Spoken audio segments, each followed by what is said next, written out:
Bonjour, aujourd'hui nous parlerons du protocole de Judas. C'est une opération narrative issue de Judas, le disciple de Jésus. Vous savez que les récits fondateurs sont des armes. Certains forgent des civilisations et d'autres font tomber. Les récits, c'est comme le récit de la création dans la Genèse. Aujourd'hui, on va parler d'un dossier classé qui est l'affaire Judas. Ce n'est pas de la catéchèse, ce n'est pas de la morale. C'est une lecture terrain d'un des gestes les plus puissants de l'histoire. Le baiser de Judas, donc le baiser qui fit basculer un empire narratif. Alors, commençons par tracer le cadre. Nous sommes dans l'art de la manipulation symbolique. Donc, Judas n'est pas un personnage. Judas, c'est une fonction stratégique. Ce que certains appellent un opérateur du seuil. Il fait passer d'un système, d'un paradigme à un autre. Donc, deux millénaires de récits ont maquillé sa mission en une simple trahison, que Judas est un traître. Et pourtant, ce qu'il accomplit relève d'une opération psychologique extrêmement précise. En quoi est-ce que le baiser est une opération narrative? Parce que le geste est connu. Un baiser qui désigne une cible.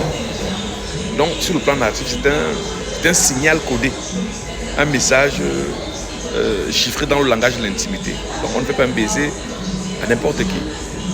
On fait un baiser à quelqu'un qui est proche. Donc, pourquoi un baiser? Parce que rien n'est plus violent qu'un signe d'amour retourné. Donc, le geste d'intimité est devenu l'arme du basculement. Donc, la marque d'un initié qui connaît les codes de l'intérieur. Ça, c'était le premier aspect. Et un deuxième aspect, donc c'était le cadre, on va dire. Maintenant, on va parler de la mécanique narrative. Chaque mythe a besoin d'un point d'inflexion. Et Judas est ce point. Parce que sans lui, le rabbi reste un prophète parmi d'autres. Avec lui, le prophète devient symbole et le symbole devient religion. Donc, c'est une séquence millimétrée. On a dans un premier temps le positionnement. Donc, Judas est un intime du cercle. Deuxième moment, il y a l'action. La trahison codée par le geste, c'est-à-dire que le baiser. Et puis troisième, l'effet, donc le choc émotionnel qui crée la charge symbolique. Et c'est ainsi que le récit fait rejoindre la douleur et la beauté dans une même histoire. Et ce qui la rend indestructible. Donc Judas nous enseigne trois choses, trois principes de guerre. La rupture vient toujours de l'intérieur. La rupture vient toujours de l'intérieur. Les structures ne tombent pas sous le coup de l'extérieur. On a vu au Cameroun, aux dernières élections, c'est de l'aide. Celui qui peut faire trembler le système vient du système. Donc c'est une loi. Le deuxième enseignement, c'est le symbole l'emporte sur le discours.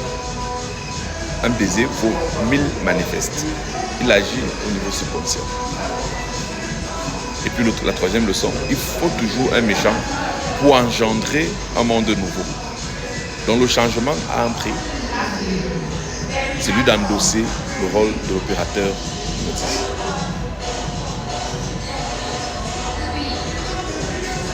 Donc, dans la guerre des récits actuels, chercher les baisers de Judas possibles sont des gestes qui contiennent un renversement de sens.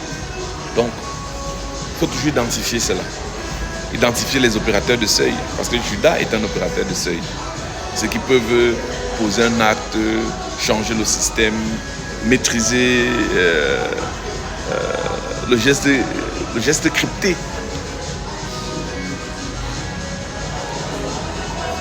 C'est-à-dire que le geste crypté, c'est quelque chose qui dit une chose en surface, mais qui déclenche une autre en profondeur. C'est un crypte. Donc le vrai stratège agit donc toujours à ces deux niveaux, dans le niveau visible et le niveau symbolique. Judas n'était pas un traître, il était un sapeur narratif. C'est-à-dire qu'il est venu provoquer le basculement de la figure du Christ. Il devait donc détruire le récit ancien pour permettre l'émergence du suivant. Donc c'est un sapeur narratif. Il a porté la charge sombre de ce passage-là. Et donc c'est son ombre qui ouvre la lumière. Et en réalité, on va dire que Jésus et Judas, c'est deux faces de la même pièce. Il faut toujours un baiser pour faire tomber un empire. Et parfois, il faut accepter d'être Judas. Parce que sans Judas, pas de crucifixion. Sans crucifixion, pas de religion. Je suis l'annonciateur du bien à venir. On se retrouve pour le prochain évangile.